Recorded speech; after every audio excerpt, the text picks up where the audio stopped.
Welcome to Chronic Briefs episode 7. Wow, 7 episodes plus the news breaks.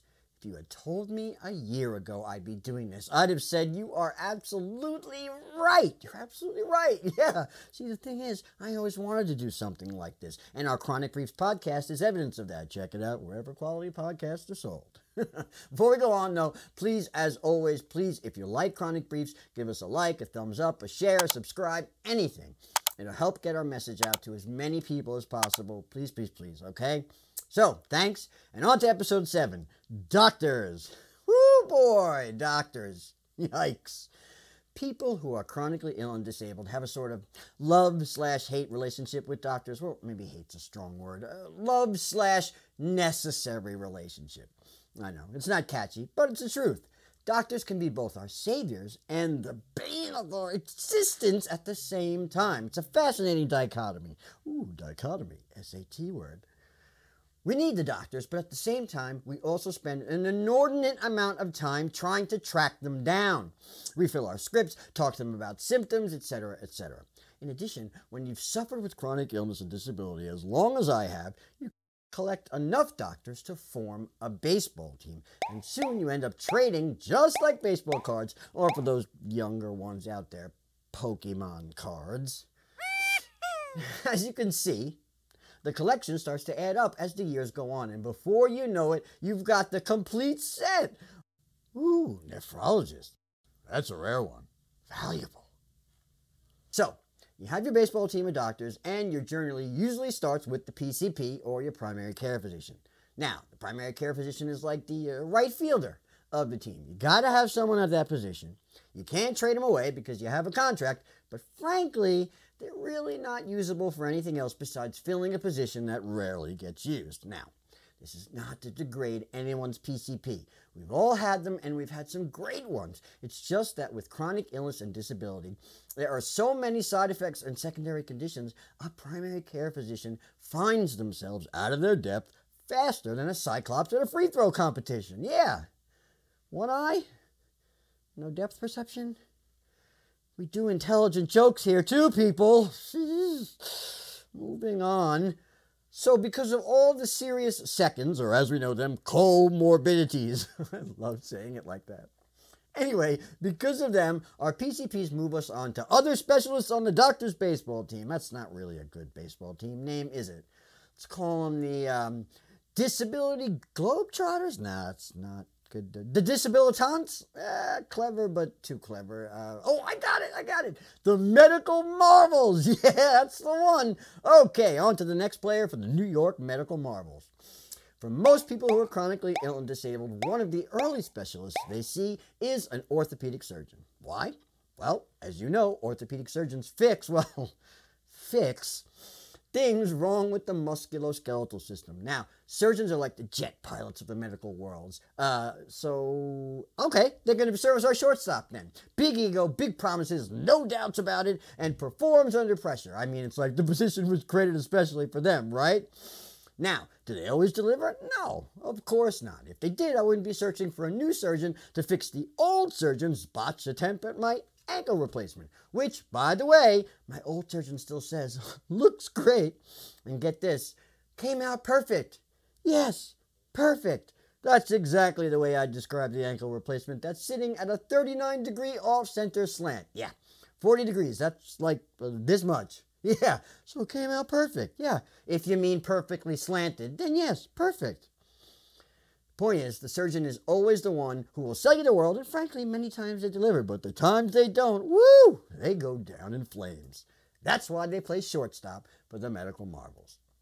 So, that's 2 of the doctors on the team. The next is a doctor that many people who are chronically ill and disabled eventually end up seeing, mainly because once the years of medication and surgery and non-mobility start to add up, it's inevitable that this player makes an appearance. Of course, I'm talking about a cardiologist, a heart doctor. Now, most heart doctors are reserved, very well educated, and for the most part, a little bit cautious. So, if I had to liken them to a player on the team, I think there's only one logical choice.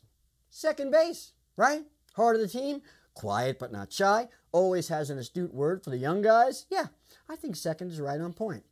Most of us who have suffered with chronic illness and disability for a while also deal with high blood pressure, heart issues, even blockages and stents, right?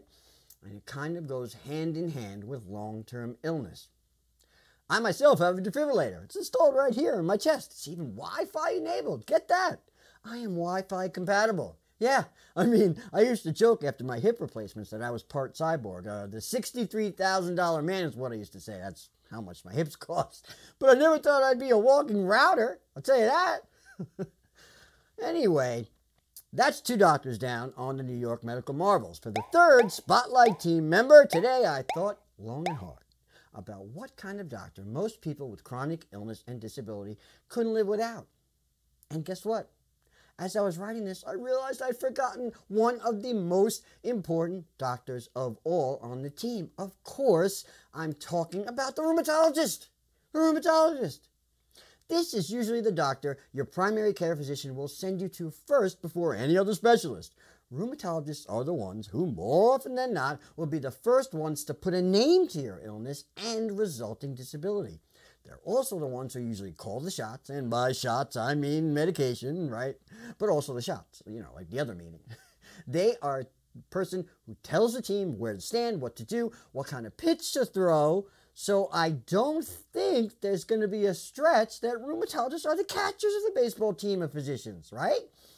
People with chronic illness and disability collect a team. Rheumatologists are the catchers. In fact, not only do they lead from the front and almost always are the first to suspect when something is amiss, but they also pick up the slack that the other doctors on the team, sadly, don't or won't do.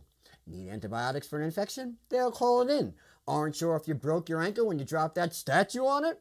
Come in and see me. Need a letter to your job that says you really are disabled, even though they said you don't look like it?